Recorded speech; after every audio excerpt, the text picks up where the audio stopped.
It's permissible for me to go abroad and get settled there if I can manage to maintain my personal rituals and Ibaadaah.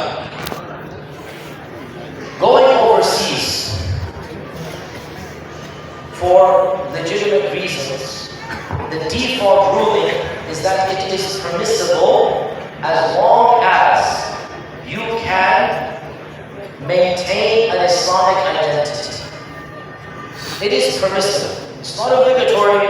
It's not recommended. If you are able to go overseas for a legitimate reason, studying, having a good job, getting training skills, earning a better living, these are all halal reasons. It is permissible with the condition that you maintain an Islamic identity, which means you will be praying the prayers, you're going to be avoiding the major sins, and that your Islamic akhlaq, your morality will be intact. Now, the problem comes, a lot of times you don't know what will happen, and that is the reality. I will say to you, as somebody who obviously is born and raised in America, I lived in many places, I lived in the Middle East as well. There is good and bad in every land. There is good and bad in every land. And in America, in Canada, in Australia, in Europe, you will find the best of Muslims and the worst of Muslims. And you will find non-Muslims that are so polite and good and honest, and you will find the worst Islamophobes. And I know that in Muslim countries you will find the best of Muslims and the worst of Muslims as well. Correct? So in reality, the whole world, there is no Jannah on earth. That's in the Akhirah we said this. There is no Jannah on earth. So what I suggest and advise is the following. If an opportunity comes to go to another land, do not jump immediately. Rather, first and foremost, speak to those Muslims whom you know, or you find out from your network already there, what are the pros and cons of living in that land? What are the challenges that I face? And by the way, the grass is always greener on the other side. You think America, Canada is not a land of opportunity. Right now we have an economic crisis. Right now we have a racist president who wants to kick everybody out. See what is happening in Canada to people of our background and skin color. Long lines with no job. You think there's the land of milk and honey. When there is no milk and honey, what are you going to do? So don't assume that just getting to America and all of your dreams will happen. No.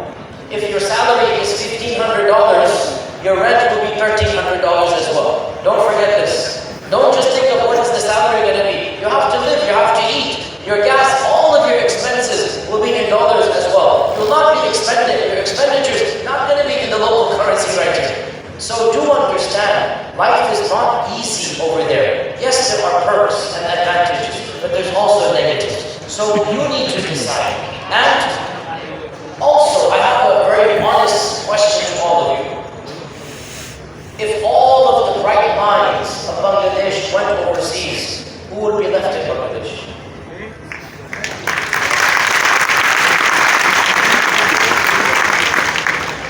If you go for training for a few years, experience, and then he is to come back, I think that's very healthy. You gain skills and come back. And if you go and you find that in fact your religiosity has actually become better, and that is actually very common. Many people go to the Western lands and their iman is so-so. But when they go there, they realize, I need to be a good Muslim for my kids. I need to start praying regularly. I need to come part of the masjid. And lo and behold, they actually become, mashallah, highest people in the West. And if you find that you're one of those types of people, maybe it's good that you live there longer. And if you find iman is roughly the same, but I want to give back to my country, then it is good to come back. But the problem comes, what if you go there, and then the lifestyle becomes un-Islamic. Heart becomes hard. Money becomes greedy for you. This is a test. So if you do go, what I advise is make sure you have a pure conscience, muhasabah in the eyes of Allah, and a group of friends whom you trust, who will assess you every time you come back. A group of close family and friends who will tell you, are you a better person or a worse person?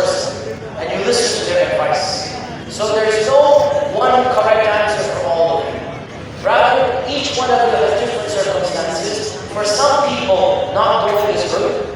For other people, going permanently is good. For most people, going and then coming back, I think is really ideal. And for some people, going is bad. Who's going to decide all of this? Istikhara with Allah subhanahu wa ta'ala. Before you go, pray istikhara and then leave the decision to Allah.